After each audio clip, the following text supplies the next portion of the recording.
Erica, where are you? The dinner's not done like it should, and it's well past the time that we usually eat. I'm at my mom's house. I told you I was visiting my dad's grave this week and that I would be staying at my mom's place because of the distance, and to spend a little bit of time with her. Don't you remember? That was this week? How come you never reminded me? I didn't think I needed to. I thought that my husband would actually bother to listen to me when I am talking about things that I find important. You think everything's important? I don't have time to listen to everything you say and try to figure out what's more important than some other asinine thing. I'm a very busy man, something that you don't seem to actually comprehend. Unlike you, I actually have a job to do and I need to do it well, otherwise I'll be fired and we'll have no money to live off of. We're just barely scraping by as it is. Maybe if you actually got a job and helped out more? Hang on a minute. Why are you saying all this? You were the one who said that I should quit my job when we got married because I hated it so much, and that I should focus on developing my writing career. You claimed that your job paid so well that we would be able to survive on your income alone for however long we needed to. Yeah, well, things change. How so? Have you been fired? No, as if I'd be fired. I'm not an incompetent writer. I actually know how to do my job and how to do it well. Then why the sudden hostility about me working? If your job hasn't changed, then your income should be the same as what we've been living on for the last few months. Well, it's not. But why not? What's happened to change how much money we have coming in? It doesn't matter. All that matters is that it has changed and you need to start pulling your weight more. Got it? Now, when are you coming back from your mom's place? Tomorrow? Looking at a headstone can't take that long, surely. Plus, I need you here to make dinner. I've got a late meeting at the office and I want to be able to eat as soon as I get home. No, I won't be coming home tomorrow. I told you I'm staying with my mom for the week to spend some much needed quality time with her. And for your information, it's not just looking at a headstone. I'm paying my respects to the most important man in my life. So, if you can't be bothered to cook tomorrow, then you'll just have to get a takeout or something. You know I hate takeout food. It's all really greasy and fattening. I need you to make me a nice and healthy dinner tomorrow. So you best be back here to do that. I've already told you that I won't be. I'm visiting my dad's grave tomorrow, as it is his birthday, and then me and my mom are going for lunch. Well, we'll just have to see about that then.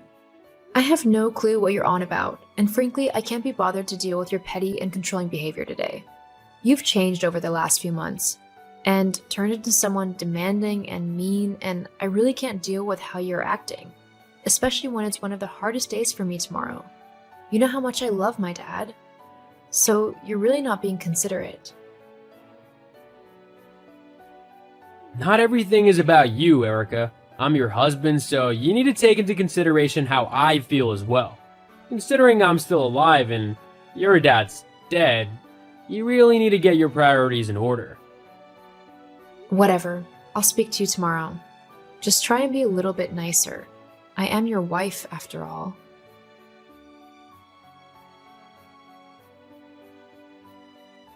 Erica, after our conversation yesterday, I've done a lot of thinking. In fact, I was up almost the whole night thinking over what had happened and what had been said by both of us. Oh, that's good. Yeah, and I came to a conclusion that has been a very long time coming. What's that? I want a divorce. What? Yep, I've decided that you've become much too naggy and too high maintenance to deal with anymore. You're not the same woman I fell in love with, and I no longer have any interest in being with you. Where is this coming from? I mean, honestly, you've never spoken to me about this. Why should I have to? You should have been a good wife and made sure things never go to this state. You should have just stayed home and done what I told you. If you think about it, this divorce is really all your fault. My fault?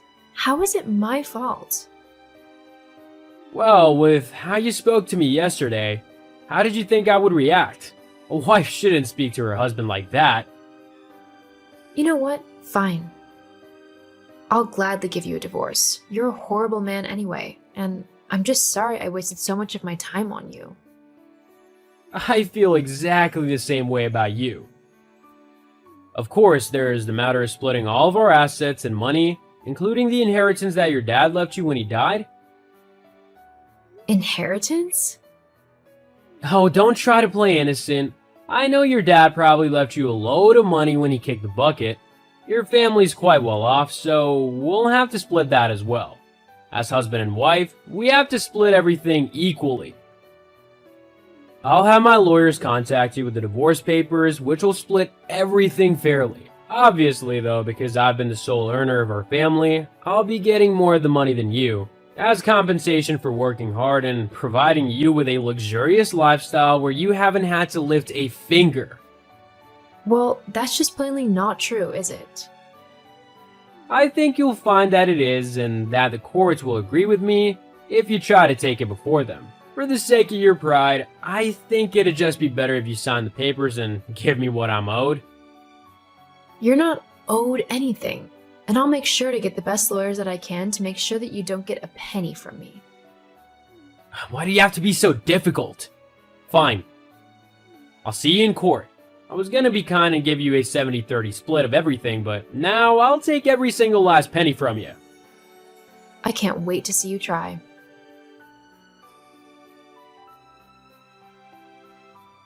Jess, are you there? Hey Erica, what's up? Arnold messaged me earlier today and told me that he wants a divorce. What? Oh my god, are you okay? Yeah, to be honest, I'm not as upset as you think I would be. I've not been feeling as close to him as I have done in the past. It's like his whole personality has just done a complete 180. It's probably for the better if we do split. Then, what's wrong? I suppose it's just because it happened so suddenly. You know, we've been married for a few years now, so for it all to just come to an end like that, it's just a bit of a shock. Tell me about it. And when he randomly shows up at work just to surprise you and take you out for lunch, it's so cute when he does that. Just the other day, he took me to that new Italian place down the street from my work. You know the one? We went there not too long ago. Hang on. Why is my husband showing up at your work and taking you out to lunch? What? Oh my god, you've got to be kidding me. He's cheating on me? With you? My best friend? It's not like that. Oh, then tell me what it's like. Because right now, it's looking suspiciously like my best friend has been sleeping with my husband behind my back. I didn't mean to, it just kind of happened. So I'm betting he wants this divorce just so he can be with you.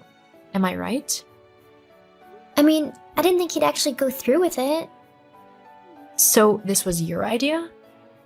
I just mentioned to him the other day how I felt like I was sharing with him and how I didn't like that. He either wanted to be with me completely or not. I gave him the option of being with either you or me. It's not my fault that he chose me. Maybe if you had been a better wife, then this wouldn't have happened to you. I can't believe I actually considered you my best friend. What kind of friend goes behind someone's back and dates their husband? Let's be honest, you can't really call him your husband at this point. You two are more like acquaintances who disliked each other but were forced to live together. If anything, I'm providing a way out for the both of you. Oh, how kind of you. Let me just get the best friend award to show you how much I appreciate you destroying my marriage. There's no need to be sarcastic. Geez, I can see what Arnold meant when he said you were high maintenance and difficult to deal with. Excuse you? You know what? No. Whatever. The both of you could just get out of my life forever. Oh, believe me, we will be doing that. Just as soon as you sign those divorce papers and give us the money we deserve. What? Arnold told me all about the inheritance that your dad has left you, and we both decided that because you've not been working, you should give us that money as compensation for living without working. Hang on, you're the reason why your income has been so low lately, aren't you? Arnold's been spoiling you, getting you whatever you want, and blaming his low wages on me not working. Well, I might like the finer things in life, but what woman doesn't? It doesn't matter, Because with the money you'll give us, we'll be able to afford to move to a much nicer house and live a much better lifestyle. Oh, I don't think so. Not after this conversation, anyway. What do you mean? Well, you've just admitted that you've been cheating with my husband, and that you're purposely going after my money to facilitate your lifestyle. Once my lawyers see all of this evidence about how I've been wronged and basically schemed against by you two, then the judge will definitely side with me. What? You can't do that. I take all this back. It's too late. You can't do that. I've got all the proof I need to make sure that neither of you get my money. None of this is true. Ugh, that's not fair. The whole point of you and him getting divorced was so that we could get the money to build our new life together. Looks like you're going to have to come up with a new plan, because you're not going to win this one. I can't believe I called you a friend. Just give me the money, okay? Then I'll leave you alone. If you don't, I'll keep messaging you and I won't stop until you give me what I want. So you're actually admitting that you're going to harass me if I don't give you my money? I think that just might guarantee me a restraining order against you. Thanks. What? No. This chat has been really helpful. Thank you, Jessica. I'm glad I came to talk to you about all of this. It really has been a true eye-opener. And it's saved me quite a lot in settlement money. I'll let Arnold know just how helpful you've been to me. I seriously hate you. Yeah, well, the feeling's mutual.